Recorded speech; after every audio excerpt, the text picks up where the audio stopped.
Hey guys, how's it going? And welcome back to the Championship Weekly Podcast, your one-stop shop for reviews, previews, stats, and everything in between. Firstly, Ben, to have a guest on of Beck's quality, it's incredible, isn't it? Yeah, it's absolutely incredible. And I was so excited. I'm so excited for today's show because, again, Bex, you are the very first guest that we've had on here. And it's going to sound cheesy saying this, but it is a real honour having you on. So, yeah, thank you very much for your time today. And yeah, we have a packed show for you as well. I have plenty of questions that I want to ask you as well. So, yeah, it's going to be absolutely fantastic. Yeah, no worries, mate. I'm honored to be the first one as well, so let's enjoy it. Well, that's the thing. It was between you and Jazz. So I was like, yes. Nah, Jazz would have accepted as well, so he can hit him up after ours as well. So it's fine. We need you on to that president first, man. We need that bar up high, bro. Yeah. So for people that aren't familiar with National League football or sort of lower down football, Bex, want to take this chance to introduce yourself, mate. Play for Tamworth. Tell us about your playing style and go for it, mate. My name is Beck-Ray Enoru. I'm 23 and I play for Tamworth. I'm just a little winger that likes to express himself and then just get everyone eye catching to me. So I think I'm just a forward thinking type of player that always wants to attack. So yeah, that's me in a nutshell. Yeah, so we've watched you before. I'm not a long life, lifelong, isn't it? Not long life. I'm not a lifelong Tamworth fan. Only seen you play, a handful of times. But whenever I want that sort of left-hand side, just behind, whether it be Dan Creaney before his move in the summer, or now it seems to be Manny Duku's shirt now. You're a player that likes to take opposition players on. There's a chance against Eastleigh where you pick the ball up just over the halfway line, beat 5 or 6, it must have been, beat 5 or 6 defenders. The shot we won't talk about, but the individual skill and the way you drag players out, would you say you're quite versatile along that front line? Do you prefer playing on the left-hand side? I can play all three, to be fair, but I do prefer playing on the left because if we're playing a game where I need to create chances for the team and for myself, I'll probably say on the left. So I'm more comfortable on the left, but in other cases, I can play on the right as well. And I can do the right job in the striker position, but obviously because of my size, the gaffer can't really give me chances. But left wing is my main position, but I can play all three. Yeah. Yeah, so the first sort of thing I was going to talk about and touch was something we actually spoke about off camera a second ago. It's about fatigue and the miles in the legs and the miles in the petrol tank, especially in National League, that it puts on players like yourself. I mean, you think of Tamworth's sort of recent fixtures. Braintree is a trek and a half. From Tamworth. York certainly isn't close either. We look in January, Truro at 7 hours for myself, let alone what that must be from Tamworth. How do you get over that? How would you get on that coach, knowing you've got, or plane, or however you get down there, knowing you've got one hell of a journey to put it straight, then when you get off, get yourself into that right mindset to play. That must have quite an effect on you mentally, if not anything else. I wouldn't say personally, I wouldn't say it's got an effect to me. I don't know about the other players, but I think we've got this thing in the team where the first if we're going for a trek of a journey, like the first hour or something, we get everyone to just be out there. So we just like make loads of noises on the coach, get everyone to do something. So just get everyone together, but no, we've got a game as well. And then some people might fall asleep for an hour, and then probably 30 minutes to before we get there, everyone just gels in again, just have little conversations, but focus on the game as well. It might have an effect on some people, but for me, I know when it's game day, it's game day. So if you have to be ready no matter what, because in football, especially nationally, there's loads of traveling. So you can't use that as an excuse not to perform. So you just have to be ready physically and mentally. So yeah. Yeah, I get that because I'm not going to say where I am on camera because everyone will be flooding towards me. With these good looks, I've got to be careful. But for me to get up, to the Lamb on a match day, I've got to leave here sort of 6:30 in the morning. There were train delays on Saturday. I didn't get up to the Lamb till 2:30. It's very, very quickly sunk a beer, then got straight into the shed end at the Lamb. But something I want to touch on within the National League is actually the competitiveness of the division as well, because you've got the fatigue element. But there are some huge sides, Ben, aren't there, within this division? You can look at the likes of Forest Green Rovers, York. I'm not going to touch on that for too long, but you look at York, they're a fantastic side on a really good run of form at the moment. That stretched back to last campaign as well. You can look at Sutton United. One long ago, they were in League Two. I know they've got a bit of a sort of downer start to this campaign in the National League, but there are plenty of reasons behind that. So the competitiveness, Ben, is quite high, even though we are talking about league underneath League Two, isn't it? Yeah, and there are big teams as well, like Morecambe as well, aren't there? Southend. You can literally list off these teams. And if you're talking about Sutton, they were in the playoffs not long ago in League Two. So when it comes to, and this may be I don't know what the right verbiage is for this question, but this might be a very fanboy-like question. But what is the best kind of like away grounds that you've been to? Have there ever been any like away grounds that have taken your breath away just because of the kind of like, I don't know, sheer volume of it, if that makes any sense? It does make sense. I think there's a few, like there's Oldham for last season. They've gone up. There's York. There's Forest Green. What else? Rochdale. Got. I think these are the ones. Barnet for last season. Oh, the ground is beautiful.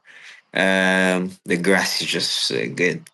Yeah, I think that's about it. There's like every time we're about to go play away any of those teams, I'm always looking forward to it because I'm like, decent grass here. You don't get to play there every week, so it's like, yeah, those teams are probably one of the teams that I probably want to play there week in week out and be like, I'm playing on grass, mate. So I'm almost piggyback a little bit on Ben's point there. If there's one ground in the country that you'd love to play at, apart from the ground you can see on screen, because that's everyone's answer. Everyone wants to form and runs. What's the ground do you want to play at, mate? What's the one? There's no other answer. Old Trafford, mate. Old Trafford, because I'm a United fan, so I'll do anything. If I play in Old Trafford, I can hang my boots up and be like, you know what? I've done it, mate. So it and has score to be, there as well. Has to be Old Trafford. God, yeah, that'd be. I was interested as well because you just touched upon kind of like Astro and grass as well. Is there a difference between playing on both surfaces, and are there certain grounds that have really bad surfaces that might be a little uncomfortable to play on, that might kind of like be awkward for the ball, or are all surfaces the same? Obviously there's a difference between Astro and grass, but as someone that has played on Astro for so long, I don't really think personally to me, I don't think there's a difference because I've played on there so many times. But as a footballer, you can't you can't complain about the pitch. You just get on with your business and just get on with it, innit? But in the National League, there are no bad pitches. All the pitches are great. Um, just good pitches. So you're just going there and doing what you're meant to do. So yeah. Yeah, something that I'm a big sort of advocate for is about National League in general. Go back probably about a year ago or so. I'll be open and admit I was quite sort of arrogant about National League football and sort of lower league football. It wasn't until my mate dragged me up. You're saying for about 2 years, come with me to Tamworth, come up. And I went, you know what, fine. And let's have a boys' day out. Let's go up there. And now I'm coming around following you boys as much as I can, booking time off work. Absolutely fallen head over heels when it comes to Tamworth and the Lamb and what it offers. From a playing point of view, how special is the Lamb? Because it's nice and old school, isn't it? It's 3/4 of the ground is what's the word? Terrace, isn't it? Yeah. It's not one of the horrible bowls you see, lots of Everton and Tottenham. It's a special place to play, isn't it? Yeah, mate. As a player, like if you play for Tamworth, you always want to play in front of the fans because they're so loud, and yeah, it's just a special feeling. And obviously, I think all the players have got a special connection with the fans, and because we're so close, they're so close to the pitch as well. So you get to interact with them sometimes when like players stopped or maybe before the game.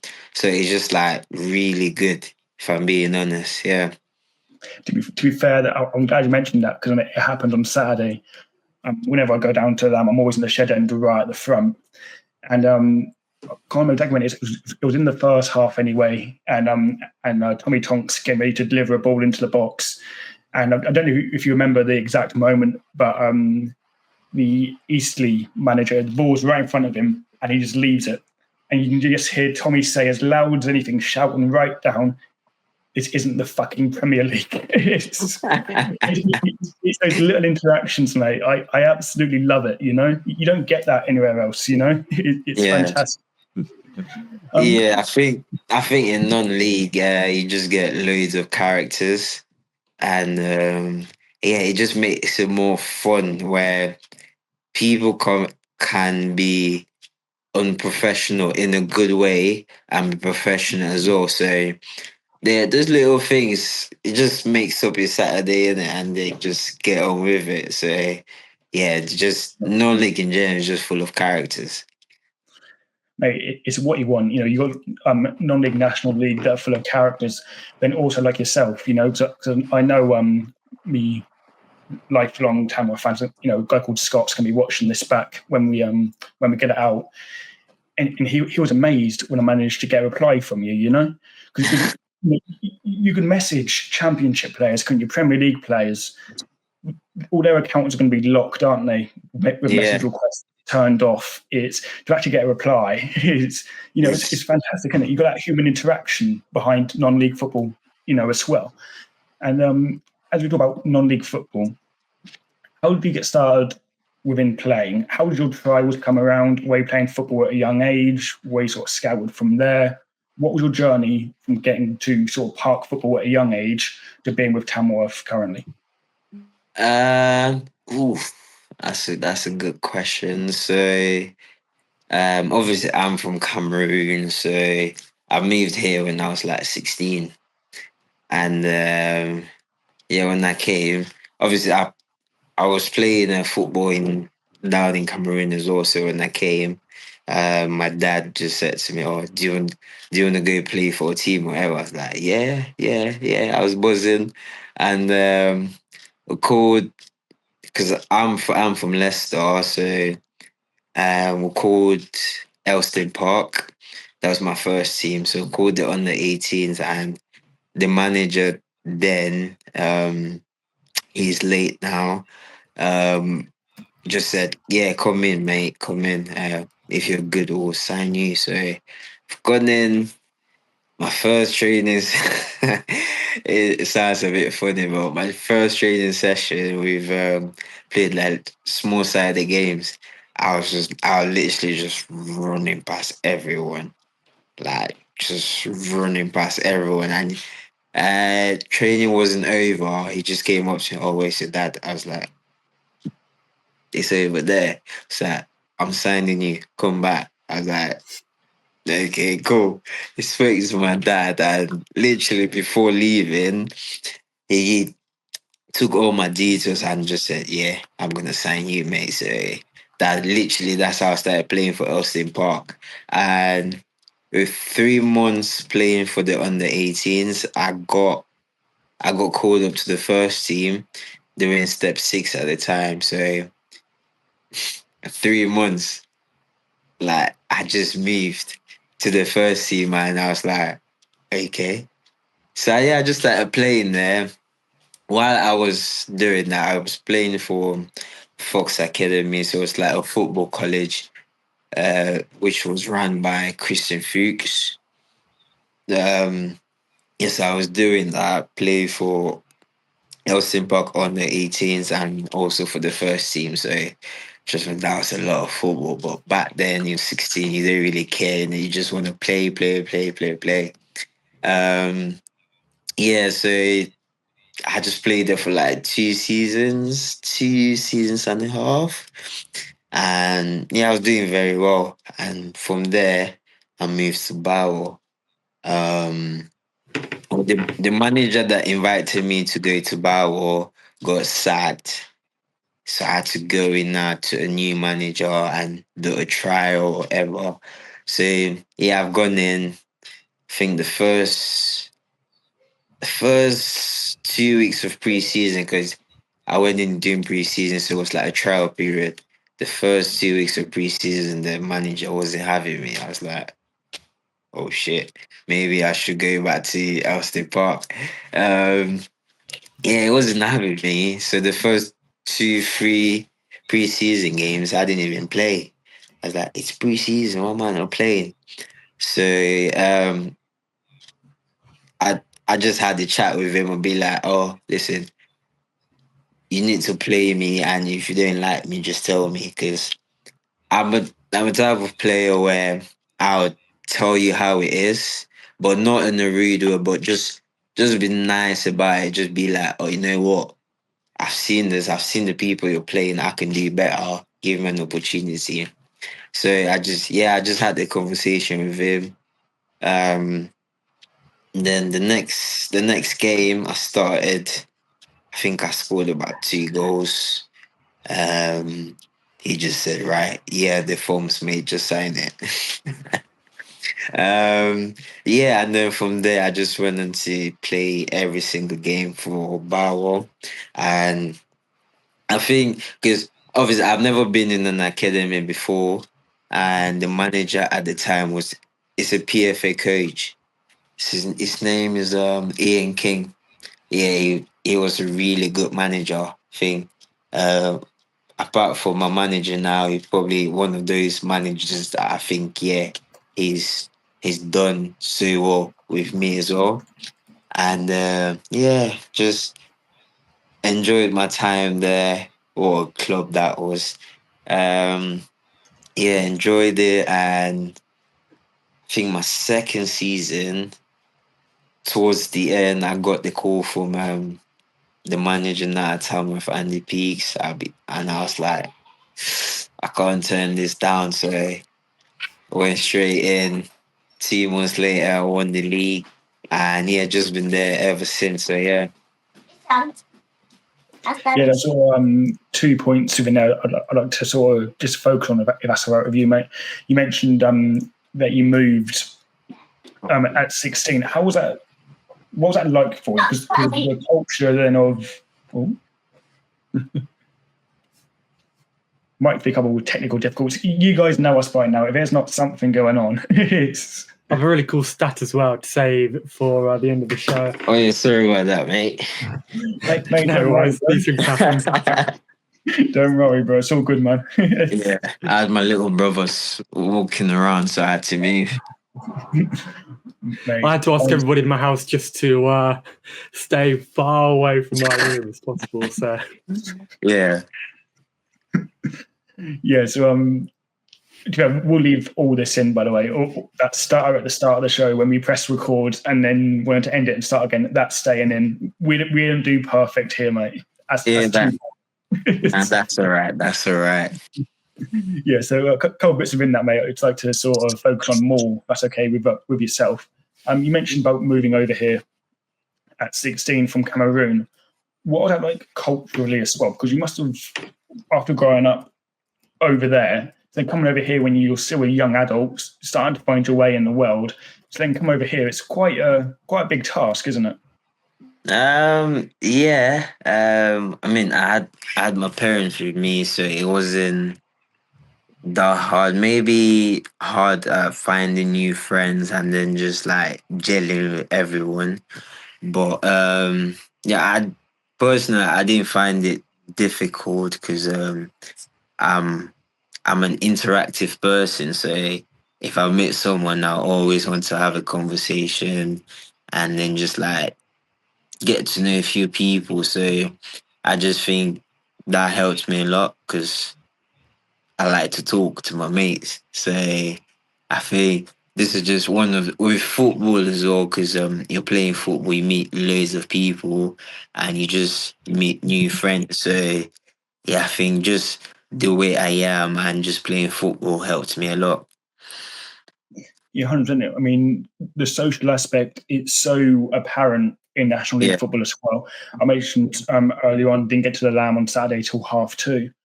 And you arrive in, I tried to vlog it and then, because I'm making a bit of TikTok on the side, tried to vlog it and just thought, screw it. So I couldn't be bothered with all the blimmin' mics and whatnot. And I remember when I walked in and just done a little video of the fan zone. People come up, people talk to you, you know? It's such a yeah, welcome, such an inviting environment in National League. It's and something that you did mention there as well was when you got a call from Andy Peaks, the manager, of course, at Tamworth. What was that like? What's he like behind the scenes? uh, um, the manager's a chill guy.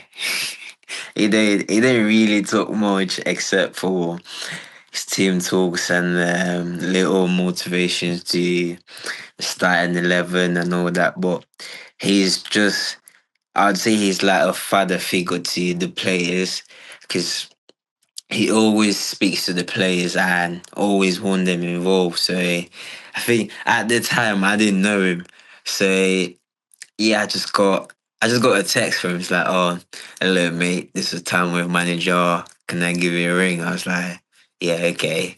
So I picked up the phone. I thought it was gonna be someone loud and whatever, but he was just so chilled.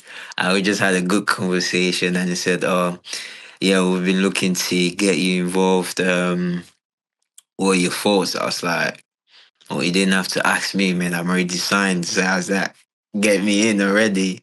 So yeah, the conversation was literally just straightforward. And yeah, from the get go, I just wanted to go there and then just do my thing. Yeah, I get it, man. I'm going to I will quickly touch on the York, the result away at York last night. We're recording this on the Wednesday after the game.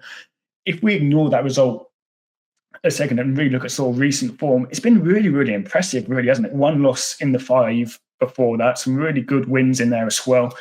We're showing sort of different strengths, aren't we? You look at Saturday at Eastleigh, having that resilience. It's never easy, is it, to play against 10 men? The defender was sent off quite early in the game. I deserved a red card. I don't think anyone can really sort of dispute that, but have that resilience against 10 men because it's often more difficult, isn't it? They could then Yeah, sit back, especially for a winger like yourself who wants to take players on. Suddenly you can't do that because they're almost sat in 2 blocks of 4, doubling yeah. up on wins. You know, it's tough, isn't it? So what made of sort of recent form showing different qualities, aren't we?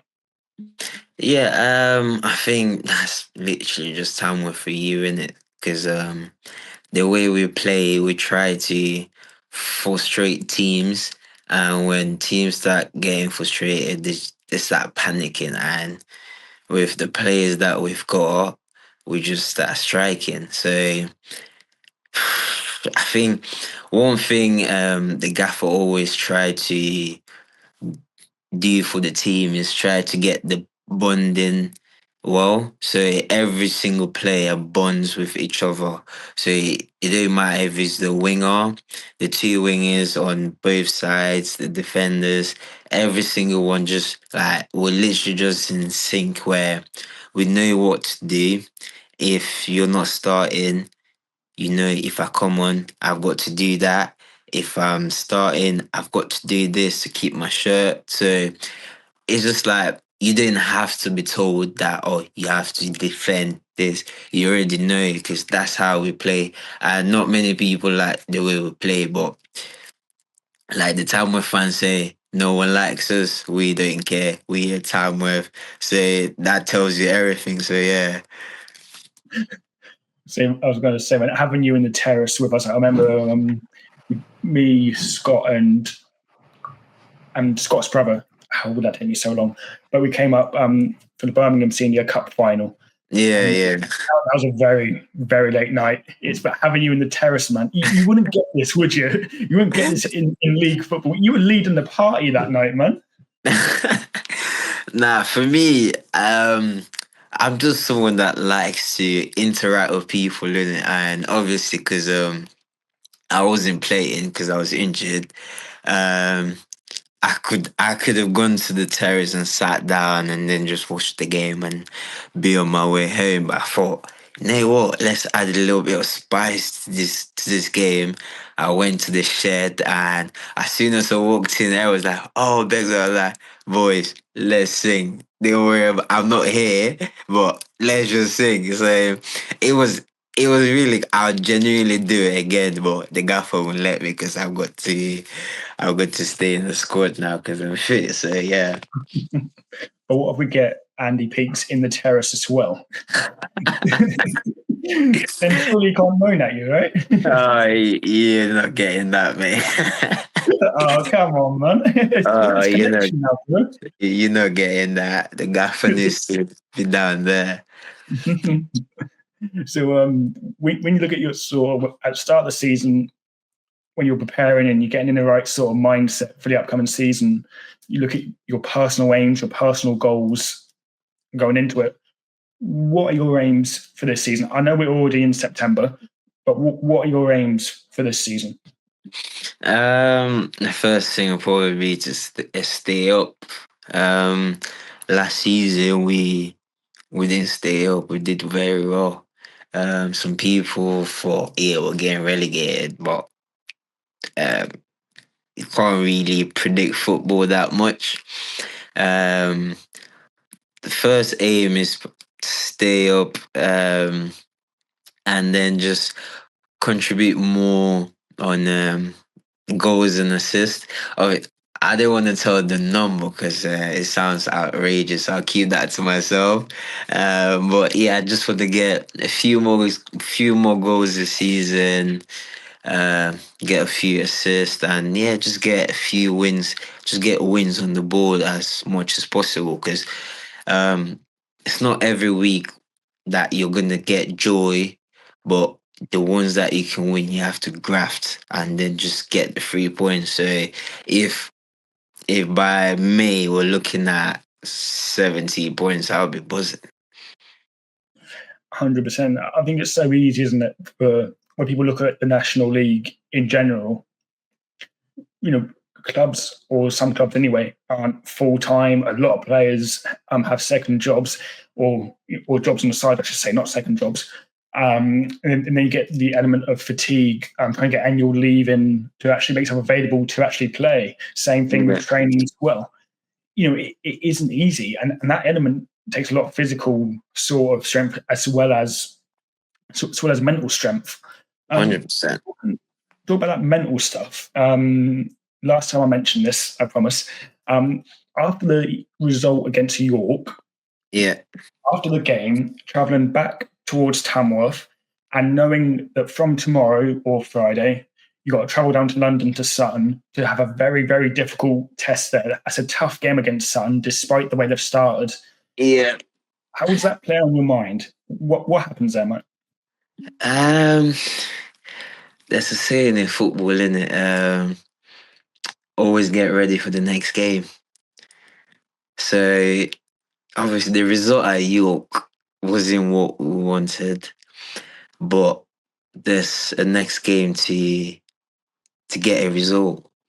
So rather than dwell on that, just get your head straight for the next game. Um, that's what the gaffer always say.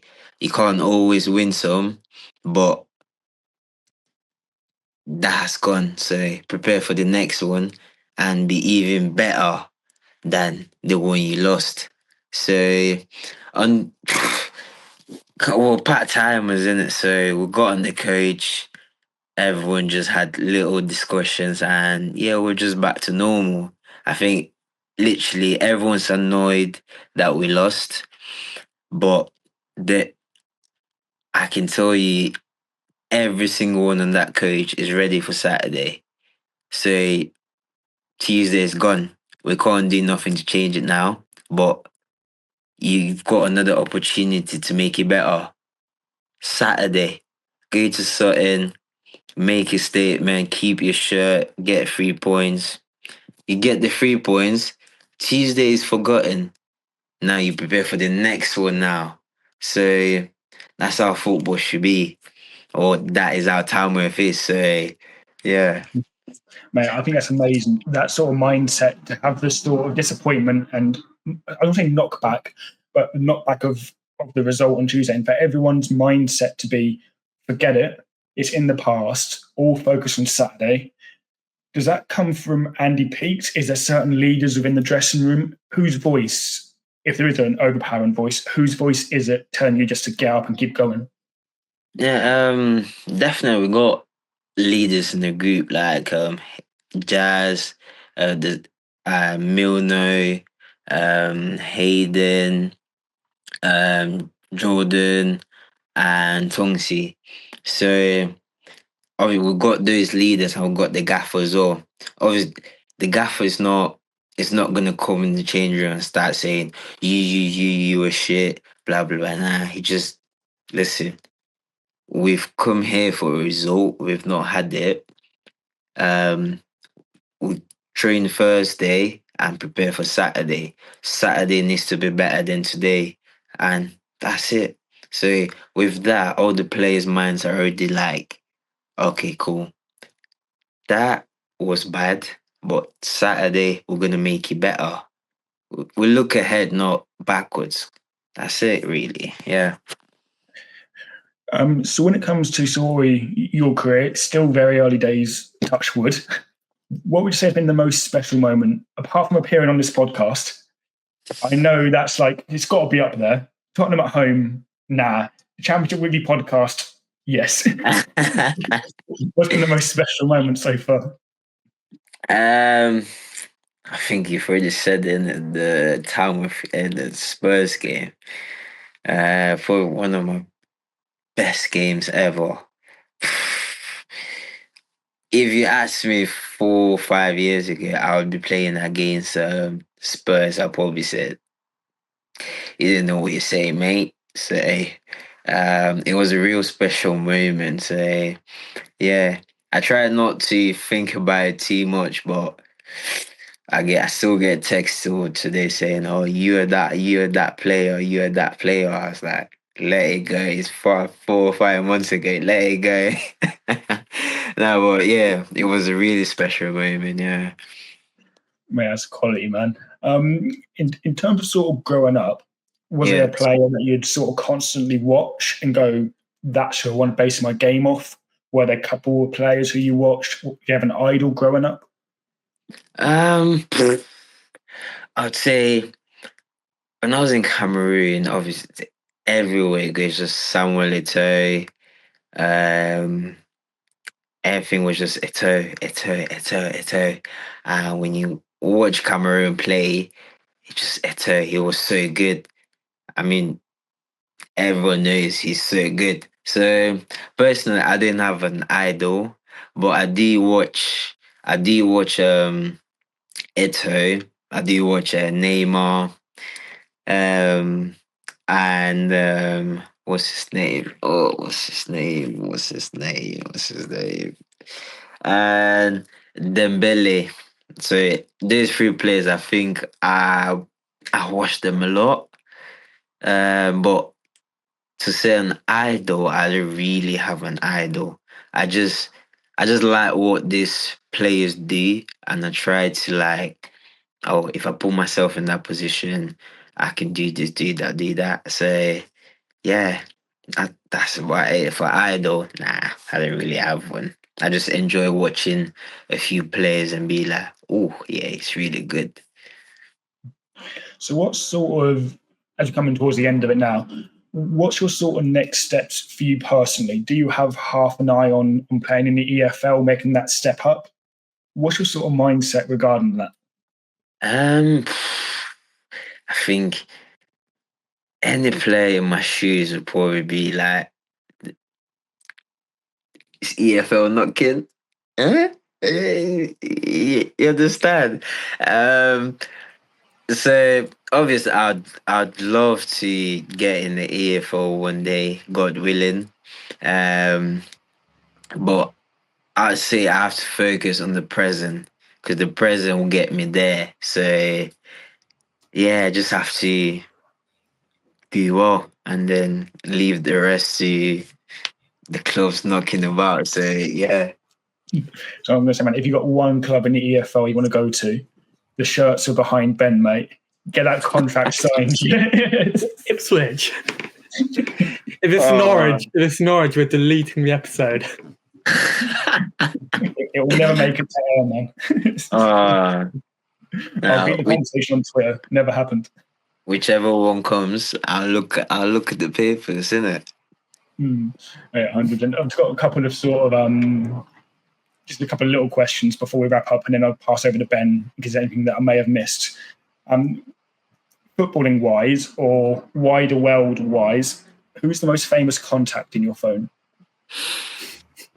Ooh, are we saying? Are we including Instagram? Why not? Why not?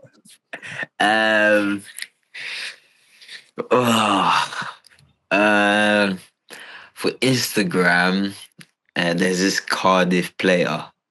He messaged me after the Tamworth game, and I think it was just like good just to get a professional, just messaging you and saying congrats, mate. What's his name? The Cardiff striker. Can't remember his name. Anthony Robinson.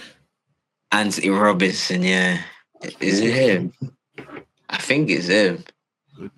I think it's him, yeah. Nah, he's light skin. I think it's Robinson. Yeah, it's Robinson, yeah.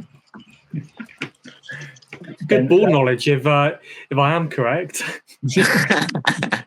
Mate, I'm worrying what's going on here between you two. If you knew that quick,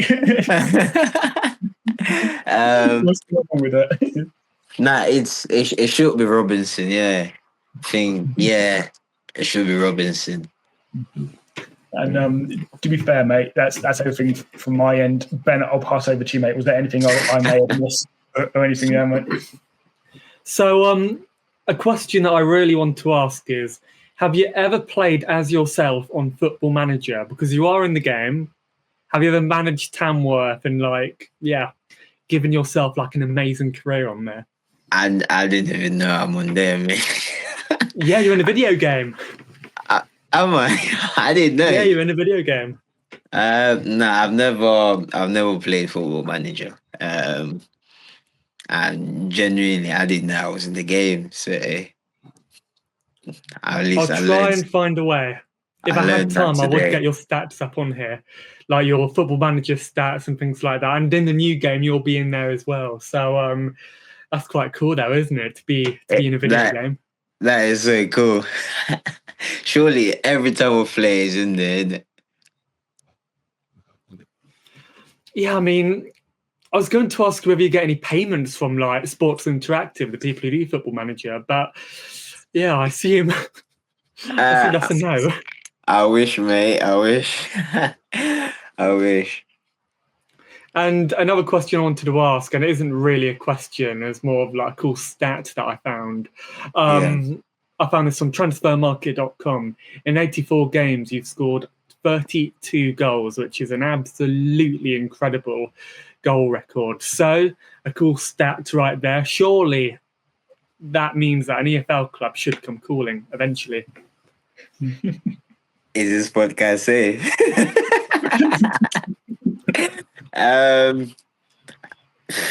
There's been a few. Just for little reasons it didn't go through. I'll probably say the biggest one was because I'd done my hammy before the last game of the season, and it didn't really. Personally, I didn't know it's the grade it was. I just thought it was a strain, and I later found that it was like a grade 3 tier, which just probably killed everything. And yes, the physio at the time did really well to get me back starting from the season. So, thanks to the physio Beth and Al, because both of them were great. So, yeah, there's been a few, but I don't want to mention the names, but there's been a few. Well, just short and sweet, mate. I've got to ask you. You mentioned you're a Man United fan. Yeah.